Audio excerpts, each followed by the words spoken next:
Hello दोस्तों, ये video Mahatma Gandhi Kashi विद्यापीठ university के बीए, बीएससी, बीकॉम, बीबीए के सेकंड सेमेस्टर में जिसका भी हिंदी माइनर पेपर है उनके लिए है। और आपके पेपर का नेम है हिंदी संरचना और अनुप्रयोग। सबसे पहले मैं आपको बता दूं कि ये फर्स्ट पार्ट है, इसमें पूरा सिलेबस कवर नहीं है। इसके अलावा एक पार्ट मैं सुबह अपलोड करूंगी लगभग 5 से 5:30 के लगभग।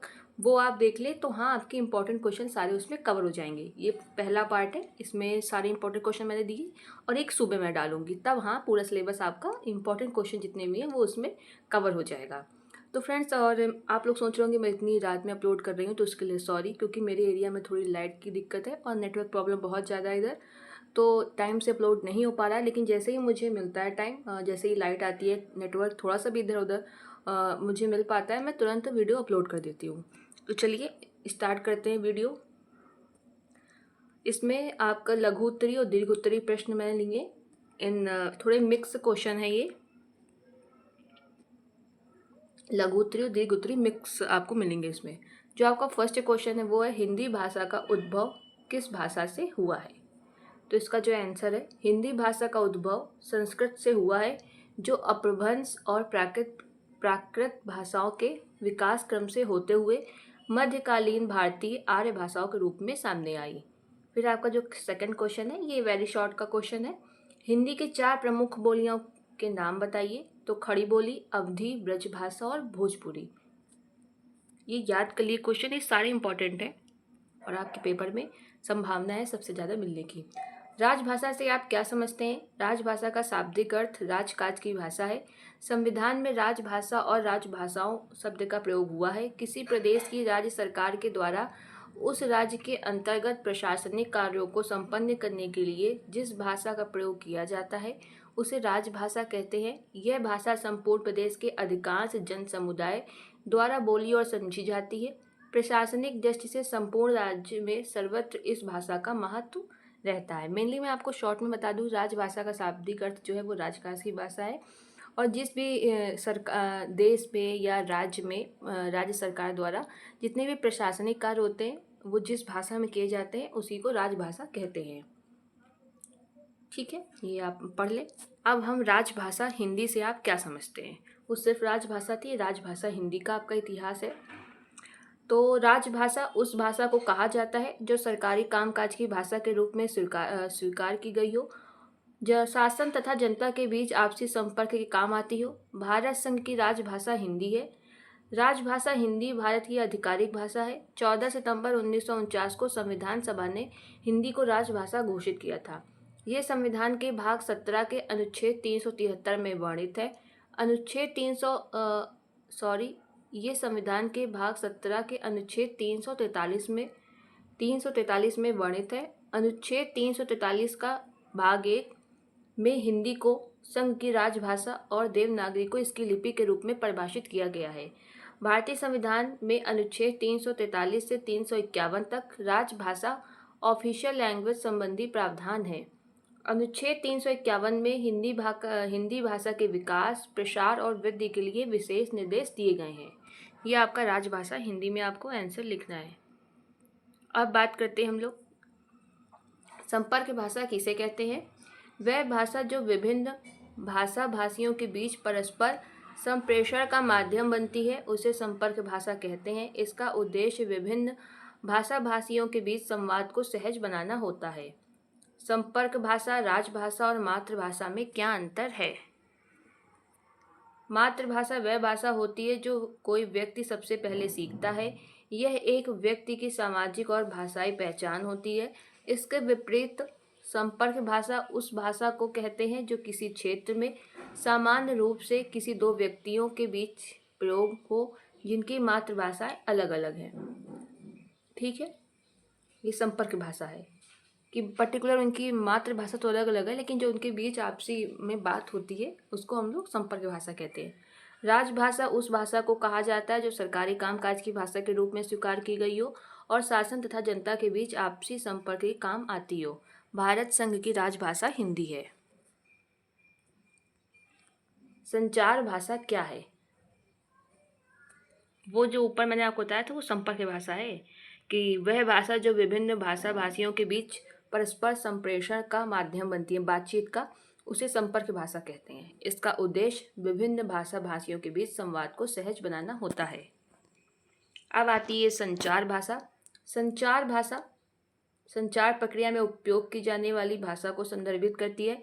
ये मौखिक, लिखित या गैर मौखिक हो सकती है और इसका प्रयोग विचारों, भावनाओं और सूचनाओं को एक व्यक्ति से दूसरे व्यक्ति तक पहुंचाने के लिए किया जाता है। हिंदी प्रयोग में आने वाली चुनौतियों को संक्षेप में बताइए। मतलब जो हिंदी भाषा यूज़ की जाती है उसमें हम लोग किन चुनौतियों का सामना करते हैं। हिंदी प्रयोग में आने वाली चुनौतियाँ: प्रशिक्षित अनुवादकों और तकनीकी हिंदी लेखकों की कमी, प्रयोग में तत्सम शब्दों की कठिनता, विज्ञान और तकनीक की तेजी से बदलती शब्दावली। और एक है आपका अंग्रेजी का व्यावसायिक वर्चस्व। अब आपका जो नेक्स्ट क्वेश्चन है, पश्चिमी हिंदी में कौन सी भाषा बोली जाती है? पश्चिमी हिंदी का विकास सौरसेनी अपभ्रंश से हुआ है। इसके अंतर्गत 5 बोलियां हैं। खड़ी बोली, हरियाणवी, ब्रजभाषा, कन्नौजी, बुंदेली। खड़ी बोली अपने मूल रूप से मेरठ, रामपुर, मुरादाबाद, सहारनपुर, मुजफ्फरनगर, बिजनौर, बागपत के आसपास बोली जाती है। इन क्वेश्चन को बहुत ध्यान से पढ़ें क्योंकि इनसे दूसरे भी शॉर्ट क्वेश्चन बन सकते हैं। जैसे कि खड़ी बोली है वो मुख्यतः कहाँ बोली जाती है, तो अगर आपको ये याद होगा तो आप इसके अंतर्गत लिख पाएंगे। नेक्स्ट आपका पूर्वी हिंदी से आप क्या समझते हैं? इसमें कौन सी भाषा बोली जाती है? पूर्वी हिंदी हिंदी भाषा की एक उपभाषा है। इसका उद्भव अर्ध मागधी से हुआ है। इसमें मुख्य रूप से अवधी, बघेली और छत्तीसगढ़ी बोलियां शामिल हैं। पूर्वी हिंदी अर्ध मागधी अपभ्रंश से विकसित हुई है। अब हम लोग बात करते हैं पूर्वी हिंदी की 3 प्रमुख बोलियां कौन सी हैं। अवधी, बघेली और छत्तीसगढ़ी। ये उत्तर प्रदेश के अवध क्षेत्र में बोली जाती है और तुलसीदास जी की रामचरितमानस का अधिकांश भाग अवधी में लिखा गया है। अवध क्षेत्र आप समझे, जैसे कि आपका हुआ अयोध्या। तुलसीदास जी का रामचरितमानस का अधिकांश भाग अवधी में लिखा गया है। बघेली ये मध्य प्रदेश के बघेलखंड क्षेत्र में बोली जाती है और छत्तीसगढ़ी ये छत्तीसगढ़ राज्य में बोली जाती है।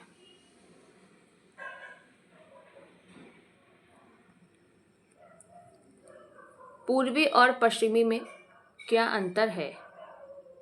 पूर्वी और पश्चिमी हिंदी में मुख्य अंतर निम्नलिखित है। पश्चिमी हिंदी की उत्पत्ति सौरसेनी अपभ्रंश से हुई है, तो पूर्वी हिंदी का उद्भव अर्धमागधी से हुआ है। ठीक है, पूर्वी और पश्चिमी हिंदी में मुख्य अंतर पूछा है, तो पश्चिमी हिंदी की उत्पत्ति किससे हुई है? सौरसेनी अपभ्रंश से। पूर्वी हिंदी की किससे हुई है? उद्भव किससे हुआ? अर्धमागधी से। पश्चिमी हिंदी की 5 प्रमुख बोलियां हैं: कौरवी, हरियाणवी, ब्रज, कन्नौजी, बुंदेली। कौरवी जो है ये मेन आप याद कर ले, कौरवी, हरियाणवी, ब्रज, कन्नौजी और बुंदेली। पूर्वी हिंदी की 3 प्रमुख बोलियां हैं: अवधी, बघेली और छत्तीसगढ़ी। वैसे जो ये कौरवी भाषा है ये शायद खड़ी बोली को बोला जाता है, मुझे थोड़ा कंफ्यूजन आप देख लीजिएगा। हिंदी भाषा के उद्भव और विकास की संक्षिप्त रूपरेखा प्रस्तुत कीजिए। हिंदी भाषा का उद्भव और विकास कैसे हुआ?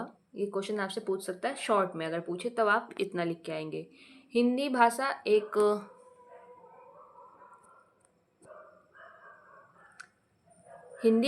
जीवंत भाषा है जो निरंतर विकसित हो रही है। इसके व्यापकता और स्वीकार्यता ने इसे भारत की संपर्क भाषा और सांस्कृतिक एकता का माध्यम बना दिया है। उद्भव और विकास हम लोग इसमें पढ़ रहे हैं, तो ये नीचे ये आपका लॉन्ग क्वेश्चन में आएगा, तो आप पूरा इतना लिख के आएंगे। देखिए ये मैं आपको बता रही हूँ, ठीक है। अगर लॉन्ग क्वेश्चन में पूछते हैं कि हिंदी भाषा के उद्भव और विकास कैसे हुआ, विस्तार से लिखिए। अगर पूछे कि आपसे हिंदी भाषा के उद्भव विकास की संक्षिप्त रूपरेखा प्रस्तुत कीजिए शॉर्ट में, तब आप सिर्फ यहाँ से लेके मैं अभी आपको बताऊंगी सिर्फ यहाँ तक लिखेंगे, पहुँचा है तक। लेकिन लॉन्ग में पूछे तो आप पूरा नीचे तक लिखेंगे। अभी मैं आपको बता रही हूँ, मैंने ऐसे आपका आंसर बनाया है कि आपका शॉर्ट में भी हो जाए और लॉन्ग में भी। हिंदी भाषा एक जीवंत भाषा है जो निरंतर विकसित हो रही है। इसकी व्यापकता और स्वीकार्यता ने इसे भारत की संपर्क भाषा और सांस्कृतिक एकता का माध्यम बना दिया है। हिंदी भाषा का उद्भव और विकास। हिंदी भाषा का उद्भव और विकास एक लंबी प्रक्रिया है। यह भाषा संस्कृत से उत्पन्न हुई है और इसके विकास में प्राकृत और अपभ्रंश का भी योगदान रहा है। हिंदी का प्रारंभिक रूप अवधी, ब्रज और बुंदेलखंडी जैसी बोलियों में देखा जा सकता है। 19वीं सदी में हिंदी को एक साहित्यिक भाषा के रूप में मान्यता मिली है। अर्थात हिंदी भाषा का विकास और उत्पत्ति एक दीर्घकालीन ऐतिहासिक प्रक्रिया का परिणाम है जो भारत के विविध भाषिक परंपराओं, संस्कृतियों और सामाजिक परिवर्तनों से जुड़ी हुई है।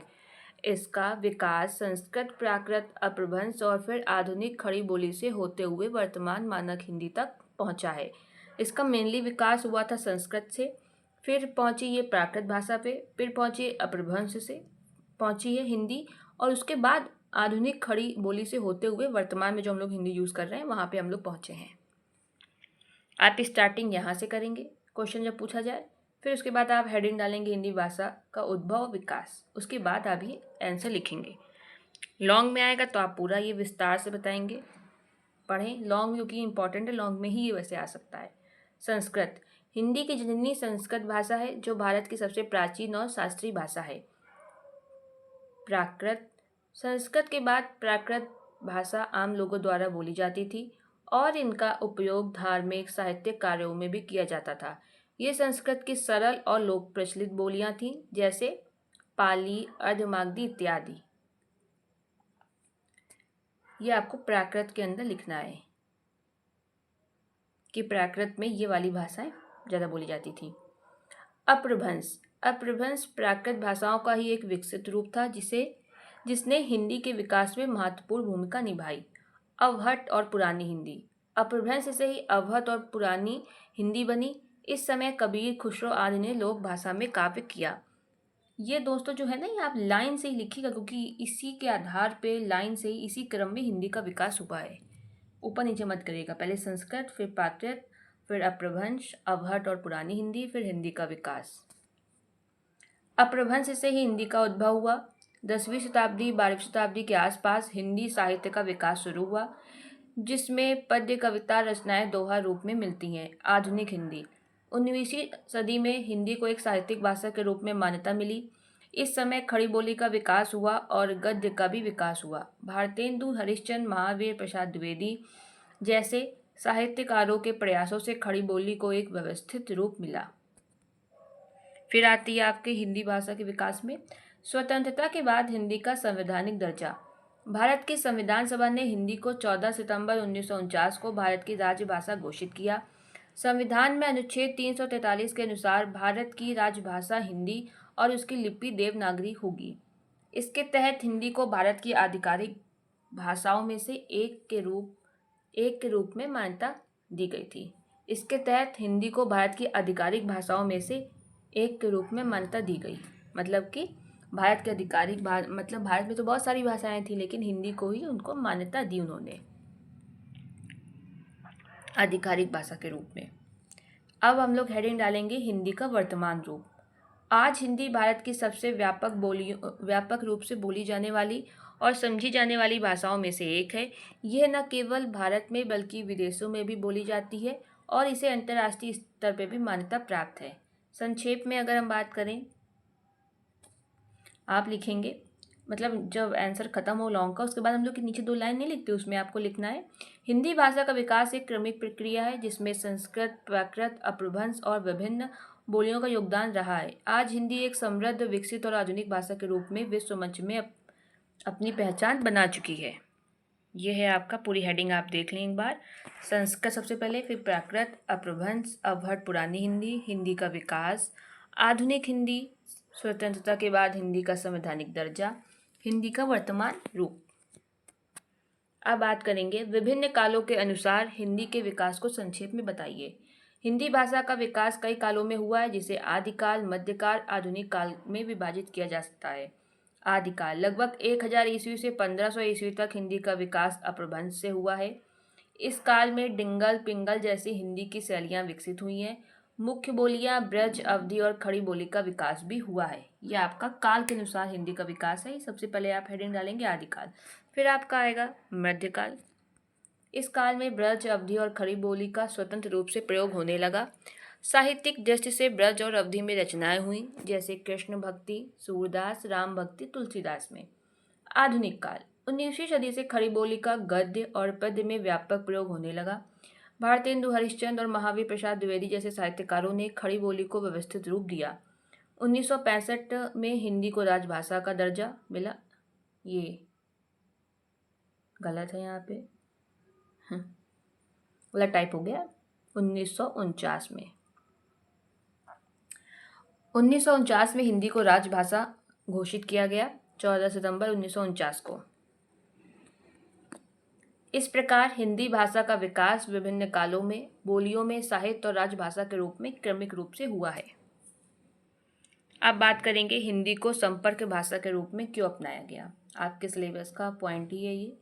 हिंदी को संपर्क भाषा के रूप में इसलिए अपनाया गया क्योंकि ये भारत के विशाल भूभाग में बोली और समझी जाती है। इसकी लिपि देवनागरी सरल और वैज्ञानिक है। नेक्स्ट पॉइंट है आपका इसी में, ये कि मतलब आपकी संपर्क भाषा क्यों बनी।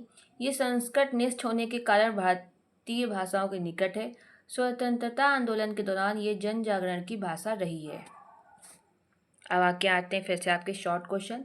संविधान में हिंदी को किस रूप में स्वीकार किया गया है। भारतीय संविधान के अनुच्छेद 343 में हिंदी को राजभाषा घोषित किया गया, लेकिन पूरे देश के लिए संपर्क भाषा के रूप में भी इसकी भूमिका को मान्यता मिली है। संपर्क भाषा के रूप में हिंदी को किन क्षेत्रों में उपयोग किया जाता है। तो संपर्क भाषा के रूप में हिंदी को प्रशासन, मीडिया, शिक्षा, राजनीति, रेलवे, फिल्म, साहित्य, सेना आदि क्षेत्रों में इसका उपयोग होता है। अब आपका नेक्स्ट क्वेश्चन आता है, संपर्क भाषा के रूप में हिंदी को किन समस्याओं का सामना करना पड़ता है, या हिंदी को संपर्क भाषा के रूप में स्वीकार करने में किन चुनौतियों का सामना करना पड़ा।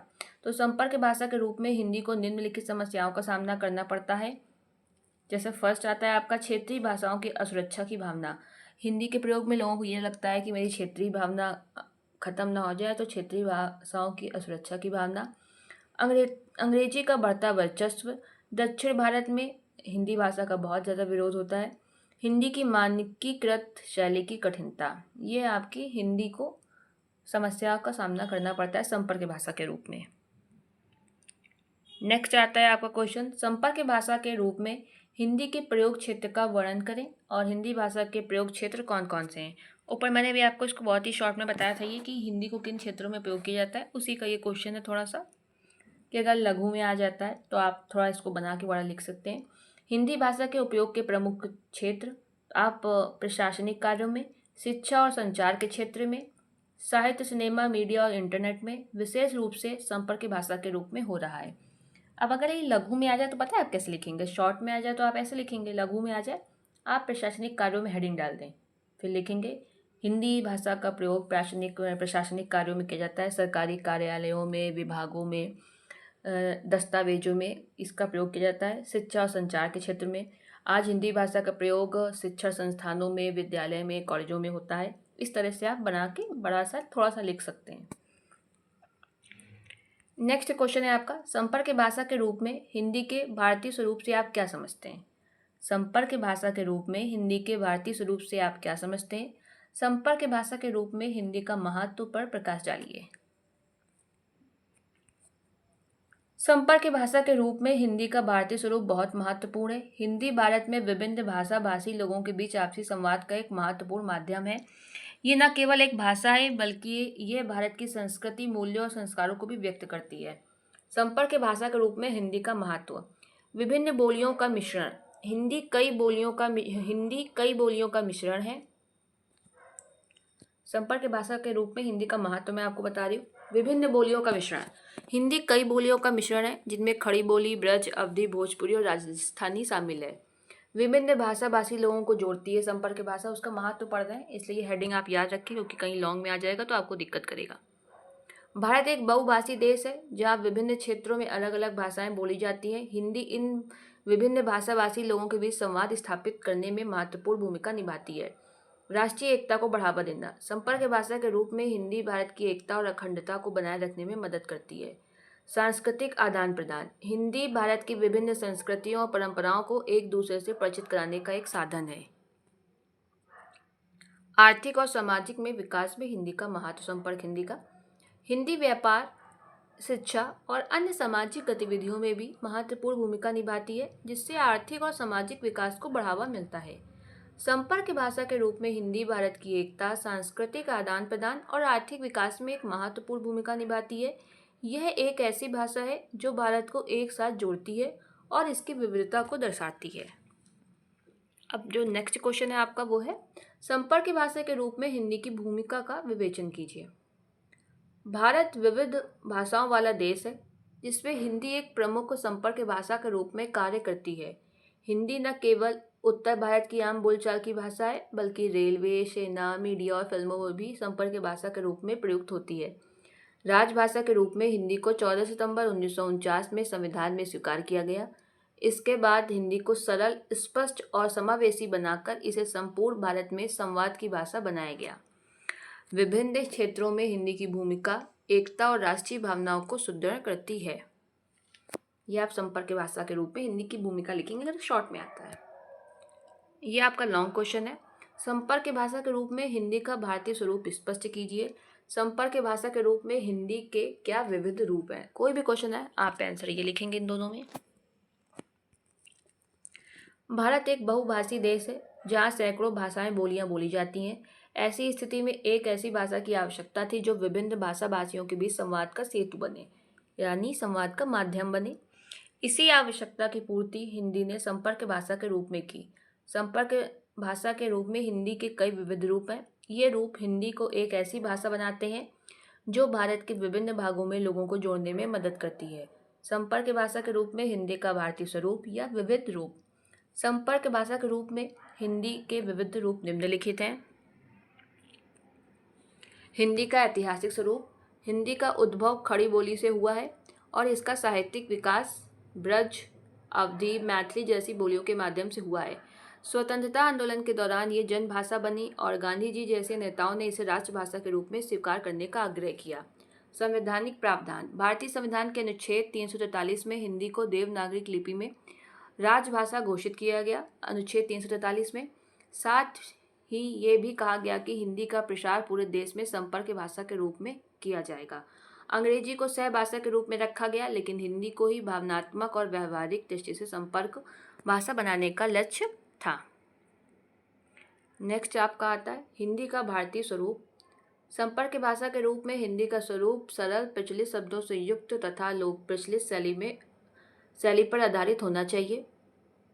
इसके अंतर्गत सभी भारतीय भाषाओं के शब्दों का समावेश होना चाहिए ताकि यह देश की विविधता को आत्मसात कर सके। हिंदी का भारतीय स्वरूप उसका लोक भाषागत, गंगा जमुनी और सर्वसमावेशी रूप है जो एकता को दर्शाता है। निष्कर्षतः हम कह सकते हैं कि हिंदी केवल एक भाषा नहीं बल्कि एक सांस्कृतिक सेतु है जो विविधताओं से भरे भारत को जोड़ती है। संपर्क भाषा के रूप में हिंदी का भारतीय स्वरूप समन्वय, सहजता और सार्वभौमिकता को प्रदर्शित करता है। खड़ी बोली को मानक हिंदी का आधार क्यों माना गया है? खड़ी बोली को मानक हिंदी का आधार इसलिए माना जाता है क्योंकि खड़ी बोली व्याकरणिक रूप से व्यवस्थित है। इसे आसानी से पढ़ा, लिखा और बोला जा सकता है। यही कारण है कि आधुनिक मानकीकृत हिंदी का आधार खड़ी बोली को माना गया है। नेक्स्ट क्वेश्चन आपका, अवधी और ब्रज भाषा में क्या अंतर है? अवधी पूर्वी उत्तर प्रदेश में बोली जाती है और इसमें मर्यादा प्रधान राम कथा का वर्णन मिलता है, जैसे रामचरितमानस। जबकि ब्रज भाषा पश्चिमी उत्तर प्रदेश, मथुरा, वृंदावन में बोली जाती है और इसमें रसानुभूति से भरपूर श्री कृष्ण की लीलाओं का वर्णन होता है, जैसे सूरसागर ने किया है। इसमें सूरदास जी की रचना है सूरसागर, तो सूरसागर में किया गया है। नेक्स्ट क्वेश्चन, हिंदी की प्रमुख बोलियां कौन कौन सी है? संक्षेप में उनका वर्णन कीजिए। हिंदी भाषा अनेक बोलियों का समूह है जिसमें 4 प्रमुख बोलियां खड़ी बोली, अवधी, ब्रज और भोजपुरी है। इन चारों को बहुत अच्छे से पढ़ें, क्या पता किसी एक बोली आपका आ जाए उसमें शॉर्ट में या वेरी शॉर्ट में। चारों बोलियां आपको याद होनी चाहिए। खड़ी बोली, अवधी, ब्रज और भोजपुरी। ये बोलियां हिंदी भाषा के विभिन्न क्षेत्रों में बोली जाती हैं और अपनी विशेषताओं के कारण पहचानी जाती हैं। खड़ी बोली, खड़ी बोली को आधुनिक हिंदी का आधार माना जाता है। खड़ी बोली, जिसे कौरवी भी कहा जाता है, मुख्य रूप से दिल्ली और उत्तर प्रदेश के पश्चिमी हिस्सों में बोली जाती है, जिसमें मेरठ, सहारनपुर, मुरादाबाद, रामपुर, बिजनौर, देहरादून जैसे क्षेत्र शामिल हैं। इसका स्वरूप अपेक्षाकृत सरल, व्याकरणिक और स्पष्ट होता है। भारतेंदु हरिश्चंद्र, महावीर प्रसाद द्विवेदी और प्रेमचंद जैसे लेखकों ने इसी बोली को अपनाया और हिंदी गद्य तथा पत्रकारिता का विकास किया। इस क्वेश्चन को ध्यान से पढ़ें, क्योंकि इन क्वेश्चनों से पता है कैसे क्वेश्चन आ सकते हैं कि ये भाषा कहाँ बोली जाती है। जैसे आपको ये सब याद होना चाहिए, इसलिए इनको जरूर याद करें। शॉर्ट में आ सकता है ये क्वेश्चन आपके। अवधी, अवधी पूर्वी उत्तर प्रदेश अवध क्षेत्र जैसे अयोध्या, लखनऊ, फैजाबाद की प्रमुख बोली है और इसका साहित्य में भी महत्वपूर्ण स्थान है। तुलसीदास द्वारा रामचरितमानस की रचना इसी में हुई है। अवधी भाषा को अन्य नाम कौशलिक के नाम से भी जाना जाता है। ब्रज भाषा, ये उत्तर प्रदेश के ब्रज क्षेत्र जैसे मथुरा, वृंदावन जैसे क्षेत्र में प्रचलित भाषा है। ये भक्ति काल के काव्य की प्रमुख भाषा है और इसका कृष्ण भक्ति साहित्य में महत्वपूर्ण योगदान है। सूरदास, रहीम, रसखान, बिहारी जैसे कवियों ने इसी बोली में उत्कृष्ट साहित्य रचा है। भोजपुरी, ये बिहार, उत्तर प्रदेश और झारखंड के कुछ हिस्सों में बोली जाती है और इसका एक समृद्ध लोक साहित्य है। यह एक जीवंत बोली है और इसका प्रयोग फिल्मों, गीतों, नाटकों और लोक साहित्य में बहुतायत से होता है। विदेशों में भी इसका प्रभाव है। इन सब को बहुत अच्छे से पढ़ें, क्योंकि भोजपुरी से पता है कैसे क्वेश्चन आ सकता है कि भोजपुरी की दो विशेषताएं लिखी हैं। तो आप क्या लिखेंगे कि यह एक जीवंत भाषा है या जीवंत बोली है, इसका प्रयोग फिल्मों, गीतों, नाटकों में किया जाता है, ये विदेशों में भी इसका प्रभाव है। तो ये इसकी दो विशेषताएं हो जाएंगी। और ये कहाँ बोला जाता है? बिहार, उत्तर प्रदेश, झारखंड। इसलिए इनको आपको अच्छे से पढ़ना है। इन बोलियों के अलावा हिंदी में कई अन्य बोलियां भी हैं, जैसे राजस्थानी, हरियाणवी, बुंदेली, कन्नौजी, बघेली, छत्तीसगढ़ी आदि। ये सभी बोलियां हिंदी भाषा की विविधता को दर्शाती हैं।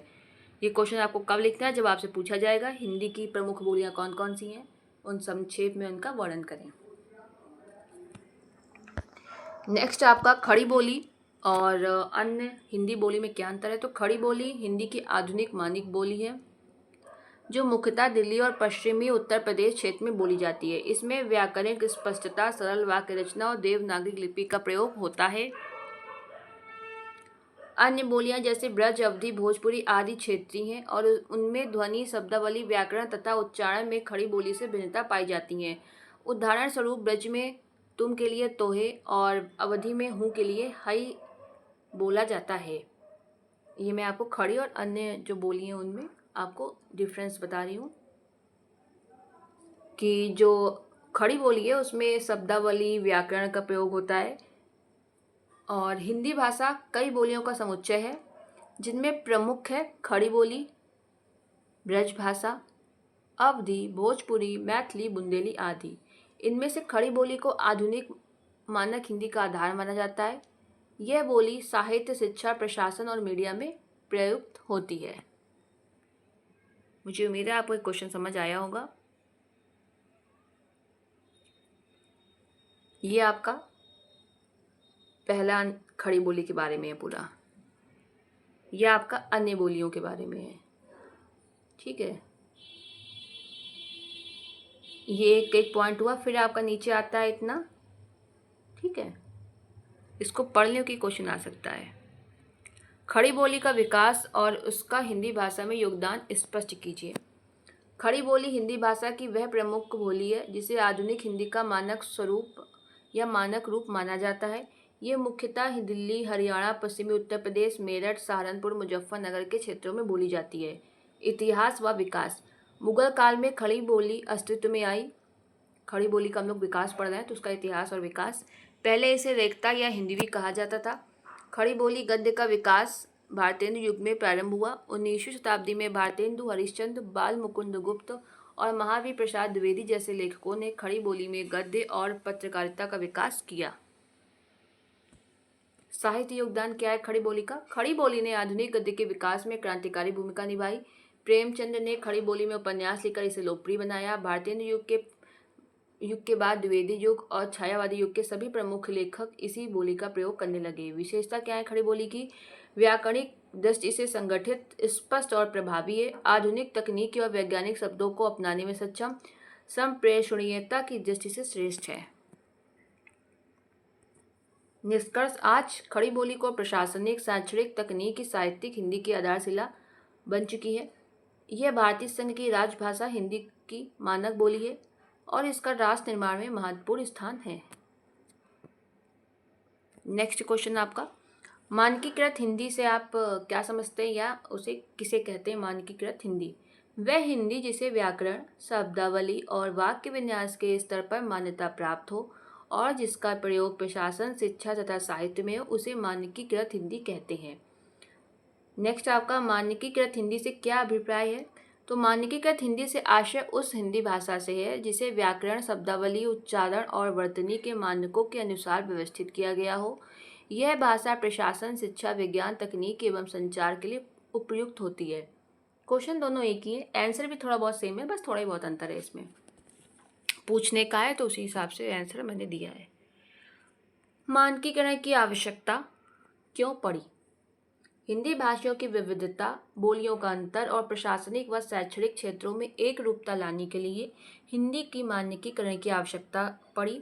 इससे भाषा का व्यापक उपयोग और समझ सुनिश्चित होता है। नेक्स्ट, मानकीकृत हिंदी के प्रमुख स्रोत क्या है? खड़ी बोली, मुख्याधार, ब्रज, अवधी, भोजपुरी आदि से शब्दों का चयन, संस्कृत के तत्सम शब्दों से इसका चयन किया गया, तकनीकी शब्दावली आयोग एवं हिंदी केंद्रीय निदेशालय या केंद्रीय हिंदी निदेशालय की अनुशंसाएं। मतलब ये प्रमुख स्रोत क्या थे जो मानकीकृत हिंदी हुई है, उसके प्रमुख स्रोत हैं ये चारों। मानकीकृत हिंदी की प्रमुख विशेषताएं लिखिए। मानकीकृत हिंदी खड़ी बोली पर आधारित है और ये भारत सरकार द्वारा राजभाषा के रूप में स्वीकृत है। इसकी विशेषताएं, व्याकरणिक शुद्धता, इसमें वाक्य रचना सरल और व्याकरण अनुसार होती है। इसमें सामान्यतः स्पष्ट और परिभाषिक शब्दावली का प्रयोग होता है। यह एक औपचारिक भाषा है और इसका प्रयोग प्रशासन, शिक्षा व संचार के क्षेत्रों में आधिकारिक दस्तावेजों, पुस्तकों और समाचार पत्रों में किया जाता है। आधुनिक तकनीकी एवं वैज्ञानिक शब्दावली से समृद्ध है। ये हिंदी पूरे देश में समन्वय और संवाद का सशक्त माध्यम बन चुकी है। मानक हिंदी का उद्देश्य विभिन्न हिंदी भाषी क्षेत्रों के लोगों के बीच संवाद को सरल और स्पष्ट बनाना है। मानकीकृत हिंदी का प्रयोग किन क्षेत्रों में किया जाता है? मानकीकृत हिंदी का प्रयोग विभिन्न क्षेत्रों में किया जाता है। शिक्षण सामग्री और पाठ्य पुस्तकें, प्रशासन, सरकारी आदेश, अधिसूचनाएं, मीडिया, समाचार पत्र और टेलीविजन, साहित्य, उपन्यास, कविता, नाटक आदि। मानकीकरण के उद्देश्य बताइए और उसके महत्व पर प्रकाश डालिए। मानकीकृत हिंदी उस हिंदी भाषा का रूप है जिसे वैज्ञानिक, प्रशासनिक, तकनीकी, शैक्षणिक एवं औपचारिक संप्रेषण के लिए व्याकरणिक रूप से सुव्यवस्थित किया गया है। भारत जैसे विविध भाषिक समाज में जहाँ हिंदी की अनेक बोलियाँ प्रचलित हैं, वहाँ एक सर्वमान्य, सरल और परिनिष्ठित भाषा की आवश्यकता थी। इसी उद्देश्य से हिंदी का मानकीकरण किया गया। अब इनके उद्देश्य और महत्व पे देखिए। भाषाई एक रूपता, इसके उद्देश्य क्या था? भाषाई एक रूपता लाना, प्रशासनिक संप्रेषण के लिए स्पष्टता लाना, शैक्षणिक पाठ्यक्रमों में एक समानता लाना, तकनीकी क्षेत्रों में हिंदी के प्रयोग को बढ़ावा देना। महत्व, मानकीकृत हिंदी न केवल प्रशासनिक और शैक्षणिक स्तर पर आवश्यक है, बल्कि यह देश की एकता और अखंडता को भाषाई दृष्टि से सुदृढ़ करती है। इसके माध्यम से हिंदी को राजभाषा के रूप में प्रभावी ढंग से कार्यान्वित किया जा सकता है। नेक्स्ट क्वेश्चन आपका, मानकीकृत हिंदी का स्वरूप स्पष्ट कीजिए। मानकीकृत हिंदी हिंदी भाषा का वह रूप है जो शिक्षा, प्रशासन और आधिकारिक कार्यों में उपयोग के लिए निर्धारित किया गया है। यह एक रूपता और स्पष्टता सुनिश्चित करने के लिए विभिन्न बोलियों और उपभाषाओं से संबंधों और व्याकरण को मिलाकर बनाई गई है। ये शॉर्ट में अगर क्वेश्चन आते हैं तो आप इस तरह लिख सकते हैं।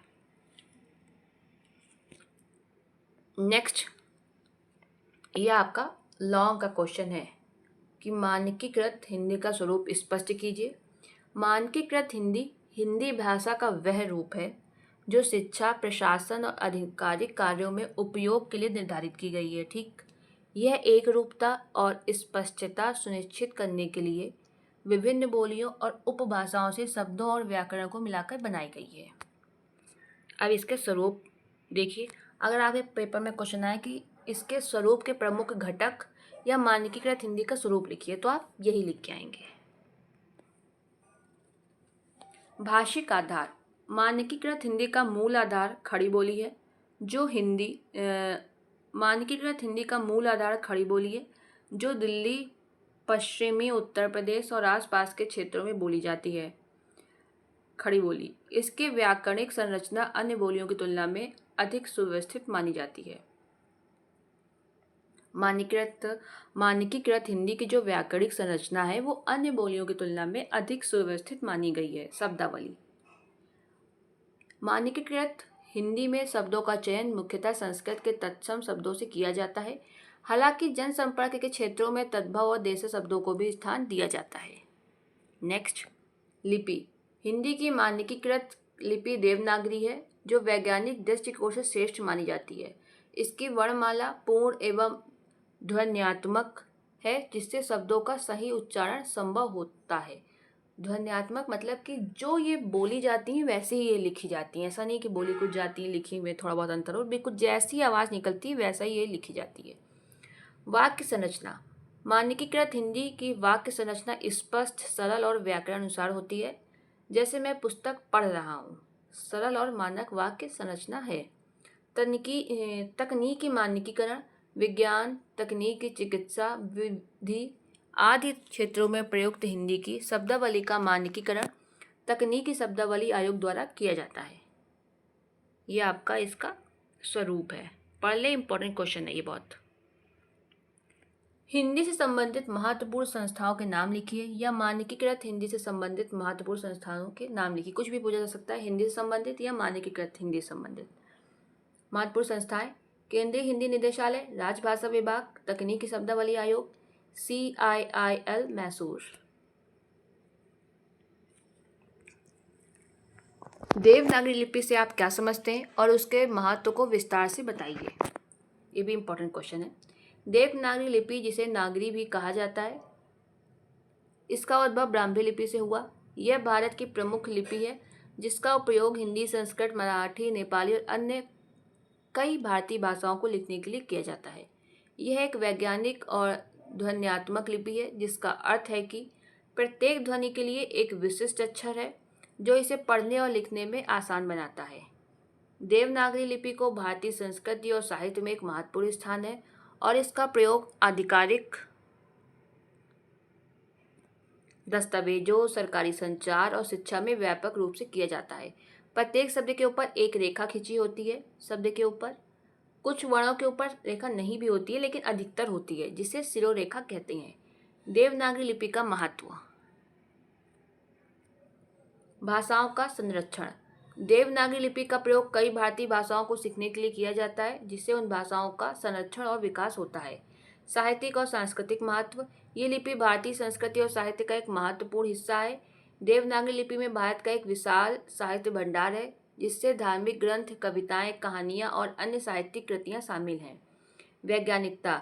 देवनागरी लिपि को वैज्ञानिक लिपि माना जाता है, क्योंकि ये प्रत्येक ध्वनि के लिए एक विशिष्ट अक्षर का प्रयोग करती है, जिससे उच्चारण और लेखन में सटीकता बनी रहती है। ये इंपॉर्टेंट क्वेश्चन है, पूरा पढ़ के जाएं अच्छे से। एकता। देवनागरी लिपि का प्रयोग भारत की विभिन्न भाषाओं को एक साथ लाने और राष्ट्रीय एकता को बढ़ावा देने में मदद करता है। शिक्षा। देवनागरी लिपि का प्रयोग शिक्षा में व्यापक रूप से किया जाता है और ये बच्चों को अपनी भाषा और संस्कृति को सीखने में मदद करती है।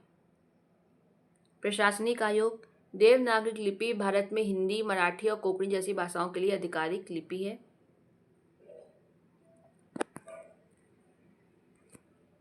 ध्वन्यात्मक। देवनागरी लिपि ध्वन्यात्मक है, जिसका अर्थ है कि यह लगभग हर शब्द को जैसा बोला जाता है वैसा ही लिखने की अनुमति देती है। विभिन्न भाषाओं के लिए उपयोग। देवनागरी लिपि का उपयोग न केवल हिंदी और संस्कृत के लिए किया जाता है, बल्कि मराठी, नेपाली, अन्य भाषाओं के लिए भी किया जाता है। लास्ट क्वेश्चन है आपका, देवनागरी लिपि का स्वरूप और उसकी विशेषताओं पर प्रकाश डालिए। देवनागरी लिपि भारत की एक प्रमुख लिपियों में से है, जिसका प्रयोग हिंदी, संस्कृत, मराठी, कोंकणी जैसी भाषाओं में होता है। ये वर्णमाला आधारित लिपि है जिसमें प्रत्येक ध्वनि के लिए एक निश्चित वर्ण होता है। मुख्य विशेषताएं। वैज्ञानिकता, अक्षरों का क्रम और संरचना वैज्ञानिक रूप से व्यवस्थित है। नेक्स्ट, ये बाएं से दाएं लिखी जाती है, मतलब लेफ्ट से राइट। देवनागरी लिपि बाएं से दाएं लिखी जाती है। शिरोरेखा, देवनागरी लिपि में प्रत्येक शब्द के ऊपर एक रेखा होती है जो अन्य शब्दों से अलग बनाती है। इसमें 13 स्वर और 33 व्यंजन होते हैं।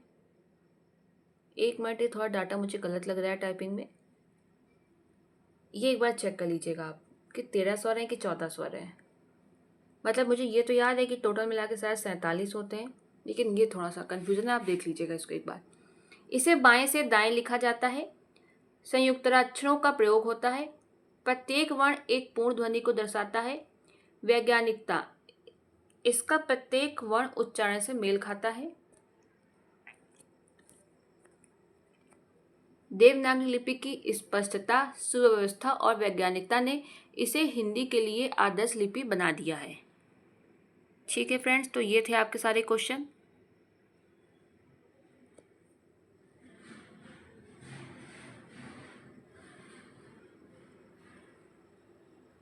ये आपका एक क्वेश्चन और है।